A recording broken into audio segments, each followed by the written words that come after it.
In 1987, a periodontist in Scottsdale, Arizona, Dr. Perry Ratcliff, challenged me to do something that changed the entire course of my career. I was uncomfortable because I said there's got to be something wrong here. Even when we were doing periodontal surgery, I would still see some bleeding every once in a while. And the reason for it was I can't see on the distal aspect of tooth number three. I can't see into the furcation, even if I raise the best flap in the world. I can't see down there. You can imagine using direct vision or using a mirror and trying to get down in there and see if you're getting it clean.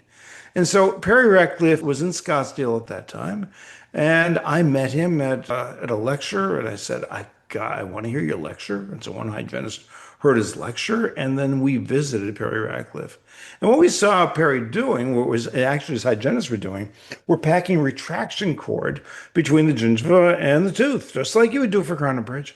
The retraction cords were impregnated first with citric acid solution, kept there for 5 minutes, and then the retraction cords were removed, and a new set of retraction cords were put in, and this had tetracycline solution. That was seeing his follow-ups, and they were looking darn good. So this is ChatGPT's version of calculus, not mine, but at least it shows that some retraction occurred, and now our hygienists were able to visualize more because the tissue is retracted. Notice there were acids in here as well. You're hearing a lot about biofilm therapy now with acids. Yeah, we were doing that. He was doing that in the 1980s, different acid, but with the same result. So now his hygienists were able to visualize more. So I made a deal with my staff and with my patients.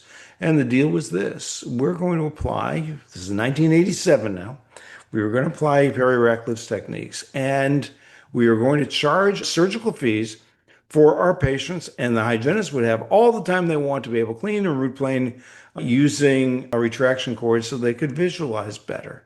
And the deal I made with the patients was, if you need surgery, I'll do the surgery at no charge. Now, I also told my staff that I was going to do that at that time, and Rebecca, who you'll meet shortly, said, we're going to have our Christmas party next year at McDonald's. Well, it turned out we didn't have our Christmas party at McDonald's.